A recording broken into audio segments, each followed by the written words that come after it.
Hey, hello there, everybody. This is Elton Reads a Book a Week. I'm Elton, and I read a book a week. This week's book is The World is Flat, a brief history of the 21st century. It's a coming-of-age tale that pits a heavily drugged man against a talking rabid dog, who are both vying for the affections of an anthropomorphic turnip. Who will win? Who will lose? And what will be left of them? Keep listening to find out. Countdown for blast off. X minus 5, 4, 3, 2, X minus 1, fire.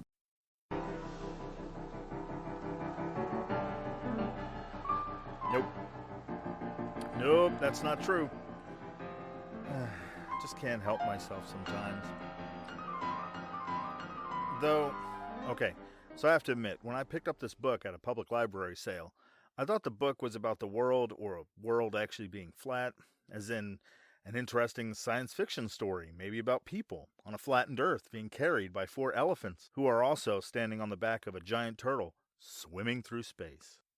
Or at the very least, a book advocating on the behalf of flat-chested women. But no! Instead, this book is about the internet, and how it has fucked us, and is still, currently fucking us. Balls deep. To clarify, when I say us, I mean U.S. citizens, and by the internet, I mean the very small portion that isn't porno and the clicking of like buttons. It's about the transmission of data and the infrastructure that facilitates that. It's about the Indian voice on the other end of the tech support line. It's about what other countries were doing instead of trickling down. It's about your laptop being repaired by people at UPS. It's about globalization and how it's a good thing. Though that depends on how you look at it, doesn't it? So, if you're ready, and I know you are, light your torches, raise them pitchforks, and let's get racist. I'm kidding. And if you thought I was serious, what in the actual fuck is wrong with you? If you could see my head shaking, and it is, it has a very stern, what in the actual fuck is going on with you, eyes on its face. My face. You know what I mean.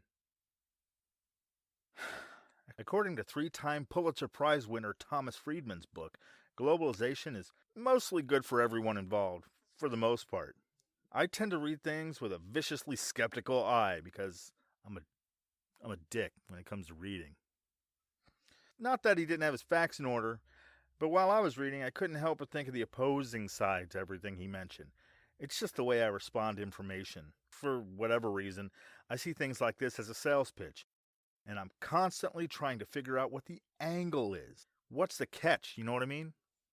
Well, the catch is, we're fucked, and we're being fucked. Not literally. I mean, how would that work? Machines, maybe? Like robots? Sex robots? Huh.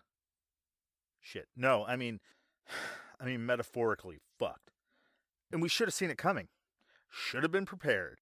Are we doing anything about it? No. Why would we? That's not the American way.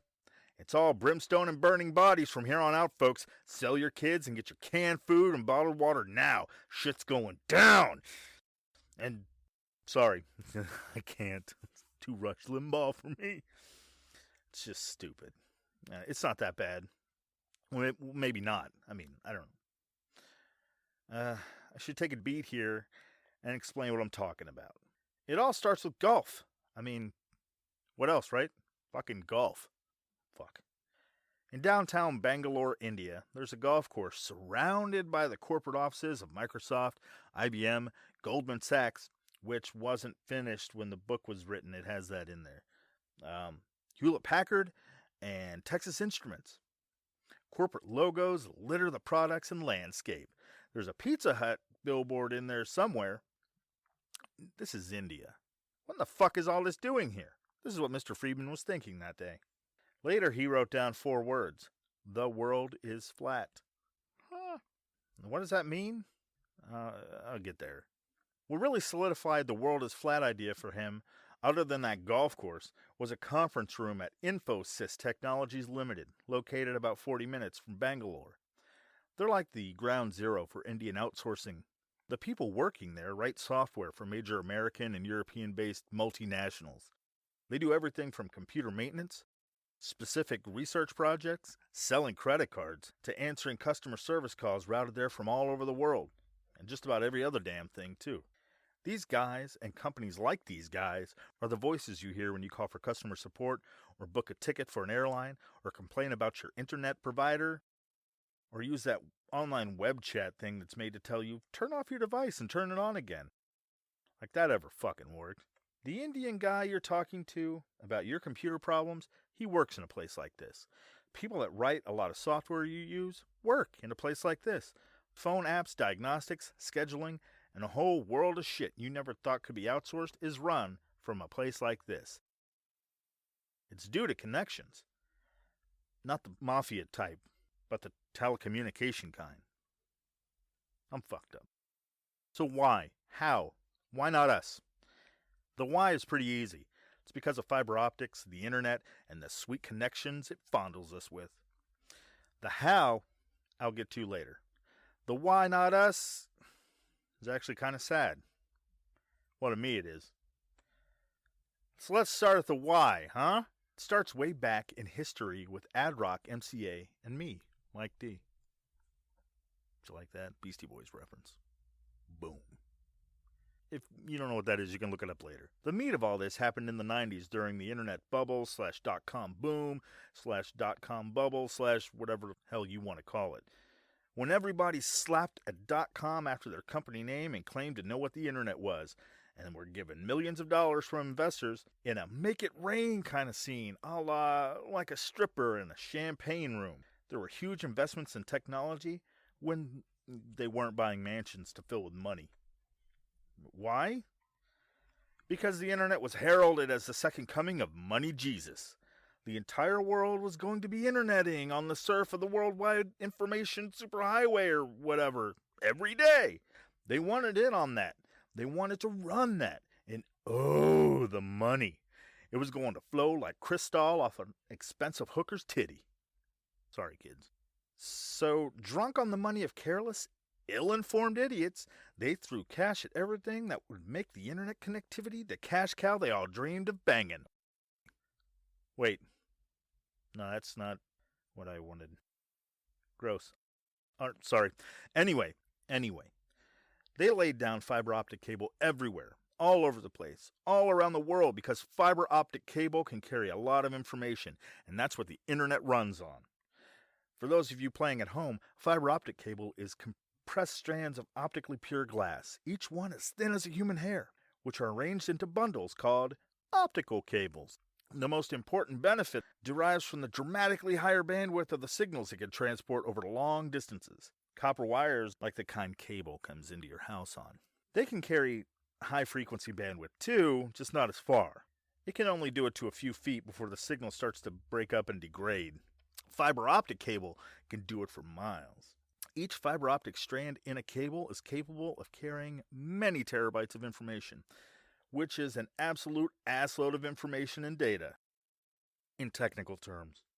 It's also very difficult to tap, so it's ideal for security. Fiber optic cable is laid down everywhere in hopes that people were going to buy in and start interneting.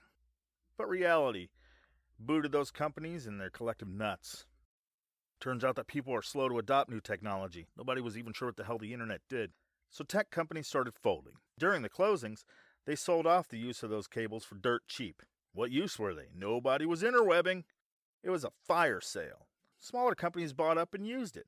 That initial laying frenzy included putting broadband connectivity around the world, too. Undersea cables, the works. A couple of small companies using and selling bandwidth for those cables, computers becoming cheaper, and blowing across the world like seeds on the wind of change. Or greed. Mostly greed.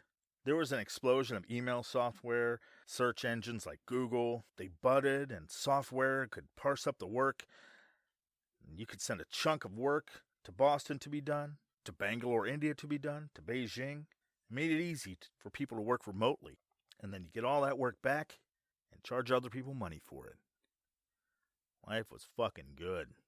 With all that, everything could be thought up, sketched out, fleshed out, split up, distributed, produced, and put back together again without ever leaving the house. Basically, it's possible for everyone to collaborate and compete in real time with other people around the world for work. Everyone is on a more equal footing than any other time in human history because of the internet and all that connectivity. I know.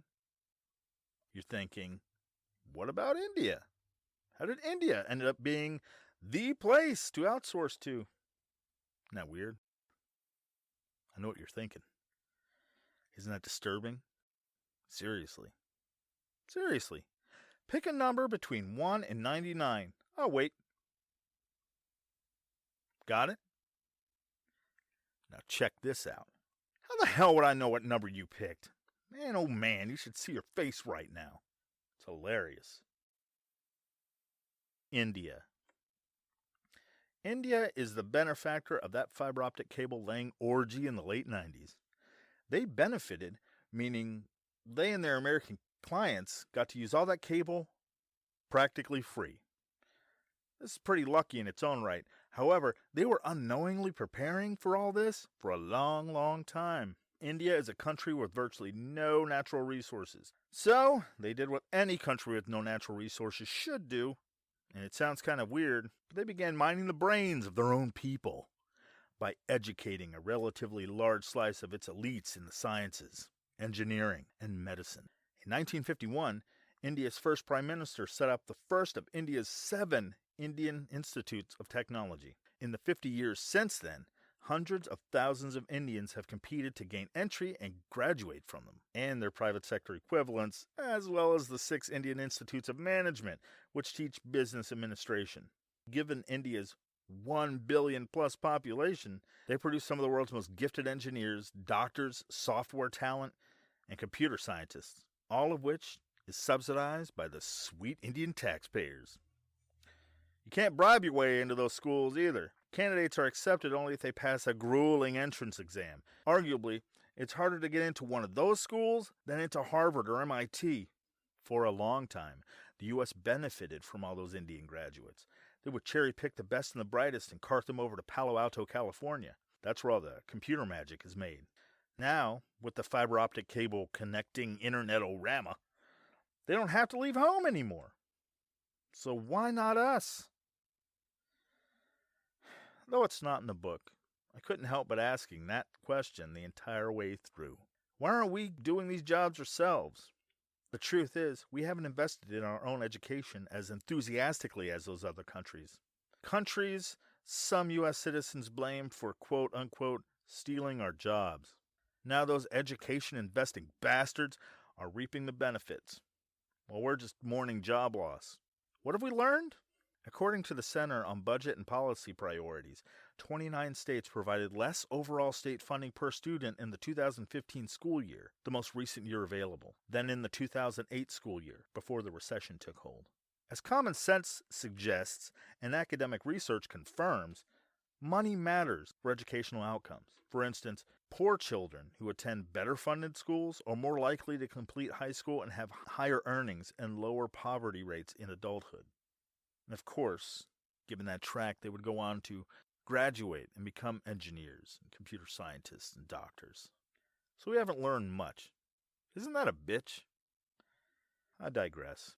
I think I should tell you or remind you that this book was written in 2005. It's 2018 now. Even though 13 years have whizzed by, this book still explained a lot. I mean, a lot about how the world was starting to work back then and how it definitely works now and has gotten worse or better. Who knows? It would be easy to say that globalization is an evil thing, that it's responsible for outsourcing our jobs, or that it's stripping nations and communities of their culture. It's leading to a global, homogenized culture. In some ways it is, but what did you expect, really? The broadband connections those entrepreneurs slap down in hopes of cashing in on and then collapsing under.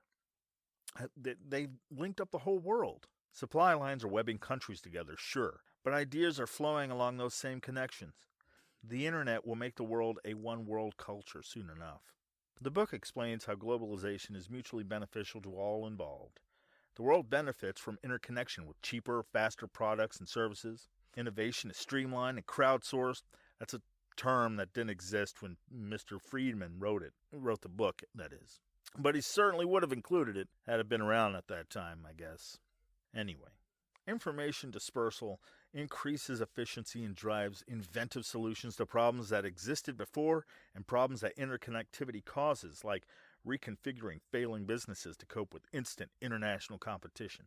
It also shows us, via the internet and the social connectivity it brings, by inversion, the destruction it causes for everyone.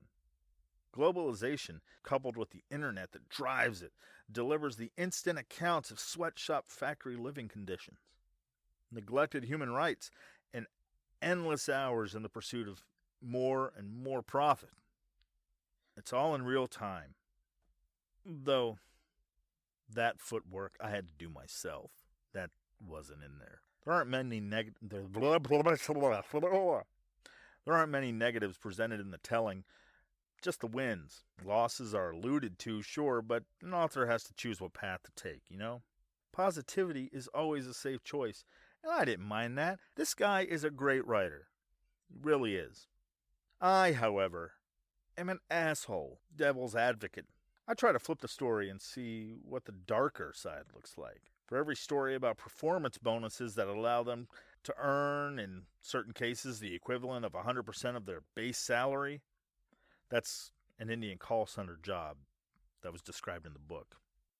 A low prestige job in America, which is seen as high wage with high prestige over there. For every performance bonus, I think of the benefit being reaped on the other side, as someone paying dirt cheap wages, getting more work for dirt cheap. Though I found it interesting that a call center company in India sponsors an MBA program. MBA, not basketball, the degree. Yeah. I found it interesting that a call center company sponsors an MBA program for consistent performers. And that is common for people in India to pursue education, through their 20s. Self-improvement is a big theme and actively encouraged by parents and companies. Around 10 to 20% pursue a degree in business or computer science during the day hours, Rep is quoted in the book as saying. Personally, I've worked for companies that wouldn't give you the time to shit properly, let alone encourage you to pursue a degree or help pay for one. It used to be that before the flat world of interconnection, people in poorer countries would have to pick up and move for higher paying gigs, whereas now, all a place needs is a fast connection, educated staff, a clientele, and boom, money starts rolling in. 90% of the shares in the call center, he describes, are owned by U.S. investors. Explains why the U.S. loses so many jobs to India and places like it. Exports from American companies, merchandise, and services to India grew from $2.5 billion in 1990 to $5 billion in 2003. I thought that was interesting, so I went on the internet and looked it up to get more current shit. In 2016, ready for this? U.S. goods and services trade with India totaled an estimated $114.8 billion in 2016. Bad or good, that's not for me to say. I'm a humanist, somewhat. I believe everyone is entitled to get whatever they want. But the short answer is, India and other countries have higher educated talent because they invested in their people. By higher education, I mean higher educated across the spectrum. That sounds bad, I know. But as an example, there's an outsourced job to be a remote executive assistant. All right, say your boss asks you to give a speech and a PowerPoint presentation in 2 days. The remote executive assistant will do the research for the speech, create the PowerPoint presentation, and email the whole thing to you overnight. In my experience, I haven't met a lot of people qualified to do that. Surprising tidbit from reading the book, your CAT scans are probably being read and interpreted by doctors in India and Australia overnight. It depends on whether you live in the middle of nowhere, but hell, this is probably being done at every hospital by now. Remember, this thing was published in 2005 or 4. American radiologists call those after-hour readings nighthawks. Because if American radiologists are anything, they're good at making up poorly applicable nicknames for outsourcing their own jobs. I mean, if you're gonna go with birds at night, use an owl or some other nocturnal bird. Fucking dipshits. You went to school, for fuck's sake. That was mean. I didn't mean that. I'm sorry. I'm just cranky. Hangry. Didn't eat much today. Regardless, software development, news bulletins, stock analysis, some drive-through restaurant ordering, are all done in India, along with just about every other job you can think of. Even Reuters, the news people, they cut its staff by a quarter, with deep cuts among its reporters, because those research jobs can be done by Indian guys now. Thanks, dot-com bubble. Overall, as bleak as I've probably made this book sound, it's really good. There are a lot of brilliant anecdotes that help explain the concepts. What I talked about was, of course, just something I myself took away from it. But there's a lot of takeaways from this book, too. Tons. I left out so much. How UPS fixes your laptop, the just-in-time global supply chain thing, which was crazy. How American businesses are stripping down. Oh, and this ominous, eerily current thing. Quote, the splintering of media makes for a lot of incoherence or selective cognition. Look at our country's polarization. But it also decentralizes power and provides a better guarantee that the complete truth is out there, somewhere, in pieces. Unquote. Spooky, right? There's so much useful information in it. I highly suggest reading it for yourself. But that'll do it for this week. Hey, make sure you follow me and send me messages on Facebook. The address is facebook.com/EltonReadsTooMuch, all one word. I read everything. Facebook.com/EltonReadStoomuch. M as in not n. You can also send me messages. Oh my God, I can't speak. You can also send me messages and support the podcast by contributing at Patreon/EltonReadsABookAweek, all one word. And those messages I'll mention in the podcast itself, but only if you want me to, of course, because I respect your privacy. And you can always tell your friends about this podcast, too, because it's on iTunes now, and the Google Play Store, and Stitcher, which I didn't know about and have never used, but it's on there if you use it. I don't partake. Just search for Elton Reads a Book a Week and tap that subscribe button so you can automatically hear me misinterpret random books every week. I hope you enjoyed it. I know I did. I'll see you around. Oh, and read more books, will you?